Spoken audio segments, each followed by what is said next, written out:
వందనాలండి అందరికీ. ఈ చిన్న సాక్ష్యం చెప్పాలని దేవుడు నాకు ఈ కృపను ఇచ్చినందుకు దేవునికి వేలాది వందనాలు. నాది కర్నూలు జిల్లా. నా పేరు సుధీర్ కుమార్.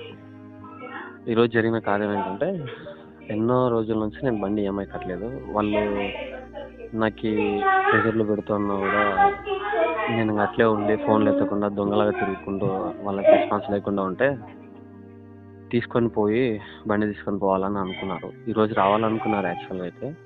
బట్ వాళ్ళు ఫోన్లు చేస్తుంటే నేను వాళ్ళ ఫోన్ లిఫ్ట్ చేయకుండా పేపర్లో రాసి ప్రేయర్ చేసుకున్నప్పుడు దేవుడు ఈవినింగ్ అంతా నేను మధ్యాహ్నం పేపర్లో రాసుకొని ప్రేయర్ చేసినప్పుడు దేవుడు ఈవినింగ్ నాకు 4:30, 5 అంతా అతన్నే నాకు ఎవరైతే బండి తీసుకొని పోతానని నన్ను బెదిరించాడో అతన్నే పేమెంట్ కట్టి నాకు రిసిప్ట్ పంపించి, అన్న ఎవరు కట్టారో అని నేను కాల్ చేస్తే నేనే కట్టినా, నీ పరిస్థితి నాకు అర్థమైంది, సో ఇప్పటి నుంచి హ్యాపీగా ఉండనా, డబ్బులు కదా దేవుడు అది, హ్యాపీగా ఉండను అని చెప్పేసి ఫోన్ కట్ చేశారు.